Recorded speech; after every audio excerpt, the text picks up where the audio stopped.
What's up YouTube? Welcome everybody back to the channel. If you clicked on this video, you are most likely having problems with your modern Mopar hooking at the track,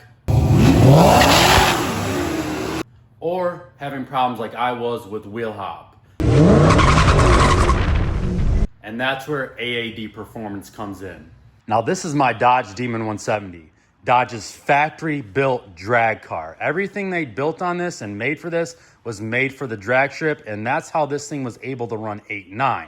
But just like with any manufacturer, they cheaped out on a lot of things. Now, one of the major things that they cheaped out on this car and all the other modern performance Mopars is suspension parts. So what I have right here in my hand is their trailing arm, okay? This little thing is meant to support this big old boat. And these things are big. Even though they are a little lighter than a regular Hellcat, they still weigh 4,200 pounds. And that's a lot to get moving, especially from a dead stop or a dig. And this is what you got to support you. Just imagine a little bolt in there holding this together on this big old boat. So naturally, this is not the best thing you want, and all the other suspension parts that they have. So just a quick comparison right here for the video. Stock trailing arm, AAD trailing arm. Look at the difference. I mean, don't even come close, man. AAD for the win. It's poorly made, cheaply made parts like this is what cause you to break at the track and really not have a good time and run bad times. Running a good number at the track is all about hooking and putting the power down. And that's where AAD Performance comes in. If you guys don't know about AAD Performance, I'll put their website up here and I'll include it in the link in the description, but they are a 100% designed and made 100% in the good old US of A, and they are the best of the best products you can get for your modern Mopar vehicle. Now in the clip in the beginning when I showed you this Demon 170 with the factory suspension parts at the track, that thing was wheel hopping like crazy.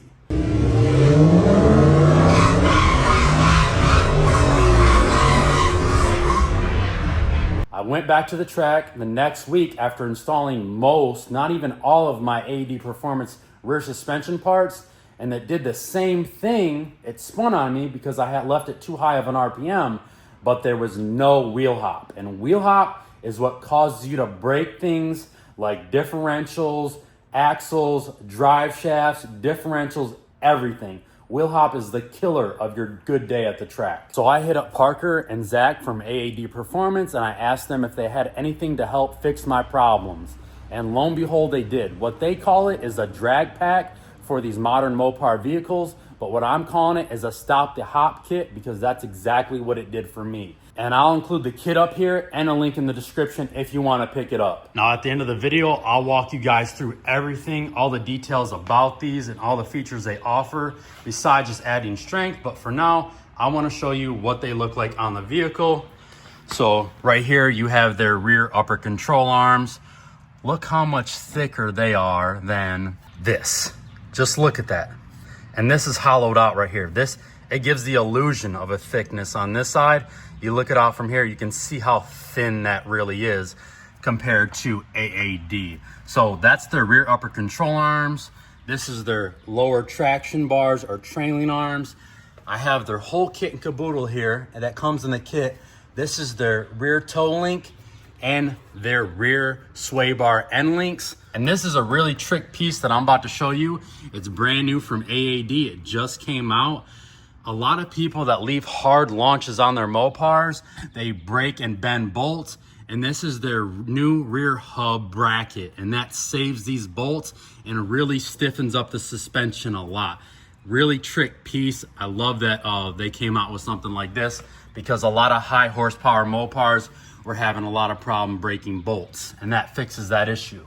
Now this is Dodge's best offering as far as going to the drag strip. The Viper is obviously the best car to take to like a road course, but when it comes to drag strip and leaving hard from a dead stop, nothing beats the 170 that comes out of the Dodge factory that has a VIN number. So if these things are breaking stuff like drive shafts, axles, differentials, all kinds of stuff, what do you think your Hellcat, your SRT, or your Chrysler 300 is gonna do? Just a rear differential for one of these is like $3 or $4 grand used if you can find one. So I chose to spend my hard-earned money now as opposed to having to buy a brand new axle or a brand new rear diff or drive shaft and then have to upgrade the parts afterwards. Now there's a lot to get into about these AAD suspension parts. Some people might consider this the boring parts, but these are going to be all the details that you need to know when it comes to installing these and getting the correct alignment. But AAD isn't just the best place to get your suspension parts for your modern Mopar vehicle. They also have some of the best installation instructions I've ever seen from an aftermarket company. If you look right here, everything you need to know step by step in the notes section. All the details, everything. All you guys need to know is how to read and just take your time. That's how Zach and Parker have everything set up for you guys. But I will go into detail and try to help you guys out if you're having any problems getting your suspension set up, and some key things you need to know that's going to make it a lot easier for you guys. Now, one really important thing when it comes to getting these aligned, I was pretty lucky with my Demon 170. It was pretty much aligned. I only had to change out the rear toe link on the right side, just one notch, and it came out to be perfect. But for those of you that are looking for a lot of adjustability, it tells you everything right here. If I get this to focus, basically the notches that are going to be on the top of them are going to extend it out, right? And the notches that are on the side are going to shorten it. It tells you by how much right there. And these are for the upper control arms. Now, one important thing to note, if you change out one of these tabs on that one upper control arm, you need to do the other as well to prevent binding. So one important thing to do when you're installing these is to write down the tabs that you have in the vehicle, okay? That's something that you need to do before you try to call Zach or Parker for help aligning this, which you shouldn't have to do. I've never had to do it. The Trackhawk has all of AAD's suspension stuff, and everything was super simple and almost set up perfect from the factory. There is one thing that I will say about the alignment on the rear. Now, one thing Parker told me about the rear toe links, those pieces right there, this is what he said, and I'm paraphrasing. It's not a terrible idea to have those a little bit towed in. So if you're looking at the car, this would be towed in, okay? Not a terrible idea. It'd be perfectly safe to drive. It will wear your tires out prematurely, but like I said, after you install these parts, you should immediately get this thing aligned, not take it to the drag strip. But having the opposite, if they're towed out, these things can get wildly squirrely. So make sure if you don't want to get this thing aligned right away, which I absolutely recommend 100%, make sure you install the 1.5 millimeter tabs so they will be towed in a little bit and safe to drive. Now, if you have a Mopar that's making under 1,000 horsepower, or you don't have really sticky tires on it and aren't doing a lot of digs on the street, which I don't know why you would. That's why you buy a Mopar, you make the thing make 1,000 horsepower, you put sticky tires on it, right? But if you're not going to do that, I have something else to tell you about the toe links. These toe links, and what I'm showing you right here, is a camber bolt lockout. If you don't know what I'm talking about, this is what a camber bolt is from factory. It basically goes back there and it helps you adjust it and pushes the rear toe out or in. So toe in or out, depending how you have this adjusted. But what AAD came out with to make these super strong is a camber bolt lockout. And that's exactly what that is. Pretty trick piece. Now, if you want to use the AAD lockout bolts for the toe links and you need to get your adjustment right, all you have to do is crack those two bolts loose on the back. Those bolts right there, piece of cake. Then what you're gonna do is you're gonna manhandle the wheel. You're either gonna want it toe in or toe out, however you need to adjust your adjustment. Then you're gonna find the tab that fits into that slot and tighten it down. That's literally all you have to do. Piece of cake. Now, when it comes to adjusting the camber arms, like I said, the upper rear control arms, you are gonna wanna put the adjustments in both, not just change one, because there's two upper control arms, like I showed you in the video. You're gonna wanna change both tabs, because if you don't, it will cause binding. So I hope this video showed you how you can save your day at the track, and if you do end up going to the track and not buying these parts and breaking something, you can't say I didn't tell you first. I'm always trying to help you guys out. AAD is just a great company. I have all their parts on my Trackhawk and now the Demon 170. I still need to install parts on the front, which a lot of people don't even know about yet, that save a ton of weight. That's one thing I really didn't harp on in the video. I mostly talked about the strength of these AAD parts, but I did not mention about how much weight they also save. And if you're local to me and want to have these parts installed, but don't feel like doing it yourself, I do have my performance shop, DC Performance. Just hit me up on Instagram and I can get you hooked up. Like I said, I did this in about a day. How far you go with the kit is up to you, but like I said, if you guys just don't feel confident enough to do it and you want somebody with experience, like I said, I installed all my AAD Performance parts in the Trackhawk, and now the Demon 170. I can do whatever you need me to do. Like I said, just hit me up on Instagram. It's Cole Dash, but like I said, take care, stay blessed. All right, we got the 170 on jack stands, and that can only mean one thing.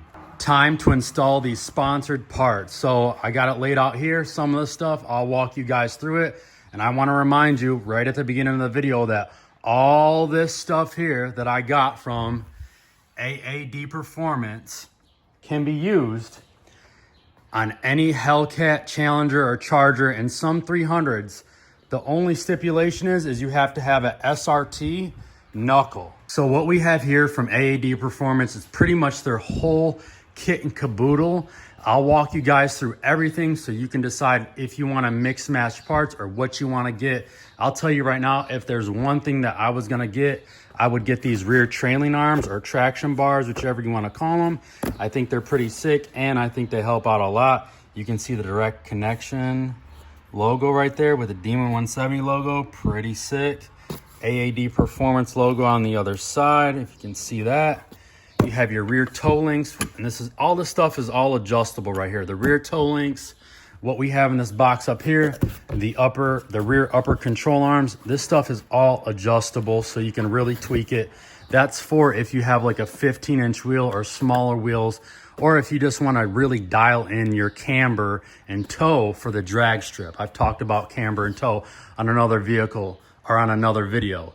Then you got your rear sway bar end links, really trick. These can save you or break you, and this is why I don't mess around with any other companies. So before I reached out to AAD for a sponsorship, I already had the Trackhawk outfitted with all their stuff, their rear toe links, their sway bar end links, their rear upper control arms, everything needed to make this thing really hook up and be able to take all the hits at the drag strip and the hard launches on the street. Before I was ever sponsored, I was buying AAD stuff, but it was a little bit at a time because this stuff is expensive, but I'm telling you right now, you cannot beat it for the quality you get. Trust me, this is some of the stuff right here on this table and over here. This is a buy once, cry once deal. I had cheap sway bar end links on the Trackhawk and it ended up biting me, and that's what caused me to break my diff at the track, because I'll insert a picture right here. I'm not going to say which brand it was, but it broke off on the left side, and it must have been broken for a while and I didn't notice, and that's what caused my diff to crack. And I'll insert a picture of my diff here.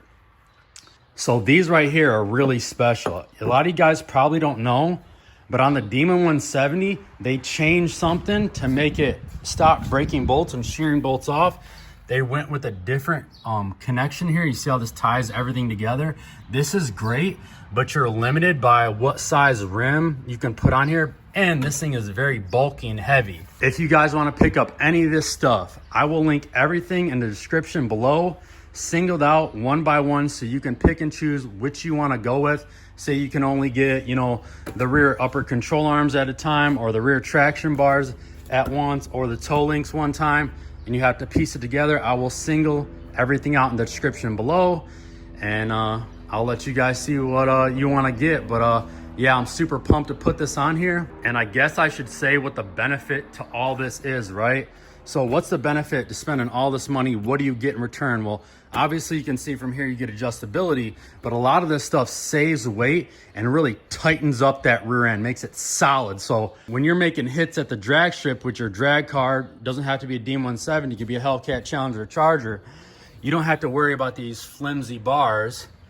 You can see they're pretty skinny and they're hollowed out, right? So you get this stuff from the manufacturer and nothing's like top of the line quality. This stuff from AAD is all top of the line quality, no spared expense. So I suggest picking this stuff up, or you could break stuff on your car. Like I always say, I want to make it home from the drag strip. All right, and just like that, The rear install is complete. You have the rear upper control arms, the rear knuckle bracket, the traction arms or trailing arms, and the toe links with the rear sway bar end links right there. Everything's super easy to install, piece of cake. Like I said, the hardest part or most intimidating part is to drop the rear subframe, and the only reason you really have to do that is to get to those bolts right there. And this rear toe link bolt, I mean, that's obviously, you can't see it and it's tucked up in there, but you have to drop the subframe for that too. But like I said, as long as you have a jack, it's a piece of cake. All right, let's get right into it. If you want a quick install video, I'll show you real quick how to do this. It's super simple. All you need to be able to do is read instructions and you can do this, but I'll walk you through it. You're gonna have to take these few snap things off because there's a 10mm bolt behind here, and to drop the rear subframe, you wanna have some slack in this brake line right here, so you just have to take this off. I'll show you that real quick because I still need to install these, replace these rear trailing arms or traction arms. So you have to loosen these bolts up, and then you have to take this rear tray off. And what I'm using for that is this tool right here for these, and then the bolt behind here is a 10mm, and there's a few bolts underneath here. Those three, and I think there's one back there that are 10mm as well. All right, so that's off, and this is the bolts you want to get to right here. It is a 10mm, so to zap that off and then make sure you pull it out of that little holder. Then what you're going to do is address this shock. You're going to need to take these bolts all the way out, or at least that's what I did. And one thing you can do from help this from coming back out at you when you drop this subframe is you can put two zip ties to it. The zip tie one around the shock and then one around the spring, and that'll hold it securely up and down. So like I said, it don't pop out and possibly damage your outer fender. So a little trick there. Next thing obviously to do is to drop the subframe, and to do that, all you're gonna need is a jack under the differential, just like that. So super simple, I'm telling you guys. Do not be intimidated by this. I just have one jack underneath the differential. It'll hold it, do not worry. And I have two jack stands under the car. So with the rear diff supported like that, you're gonna wanna loosen these up. Obviously I have the cradle lockout, so there might be an extra step if you have that little lockout brace on a stock, but if you have the lockouts, saves a lot of time. But you need these lockouts. That's one thing I haven't mentioned in any of my videos about doing these lockouts, because they weren't a sponsored thing, so I didn't mention them. But yeah, it's something you might want to get. But yes, bolt here in the front. On the other side, I don't have that done yet. And then obviously the one back here. But yeah, just loosen those. And once you loosen those, you have these rear exhaust hanger bolts. And I believe that's a 13mm. You're just gonna drop those down, and believe it or not, when you get that down, you can this exhaust will help support this rear subframe a bit, even though it's on the jack. But yeah, that's something you can do also. But simple, easy, piece of cake, nuts and bolts, like I said. So the best way to install these is all at once, because you're gonna have to drop the subframe, and just to save you a little bit of time and peace in doing that, the effort, it's just easier to do all at once. Because like I said, you have to drop it to get to that bolt out unless you want to cut it, but you also have to drop it to get to this toe link bolt on the inside where the camber bolt goes. So it's just easier to install all these at once. The way I did it is I did the upper control arms first, then I did the rear toe links, sway bar end links, and then the traction arms. It was a piece of cake. Everything goes together like a puzzle. The instructions from AAD are super detailed. All the notes in the boxes, everything you need to know. Parker and Zach got these figured out. I'm telling you, as long as you guys can read. I mean, I can't even read that well. I didn't start being able to read till like the 5th grade. I mean, pretty much to college, so I knew some words. I still can't read everything and spell words wrong and pronounce words wrong. But back to the point, everything they lay out in here, super easy, super detailed, tells you everything you need to know. So there's really no sense in me going through all the details. All right, I think it's time that we take the Demon 170 out and see just how big of a difference all these AAD suspension parts made. Everybody hit the like button, leave a comment, subscribe to the channel, because there's gonna be a lot more action-packed videos with this Demon 170.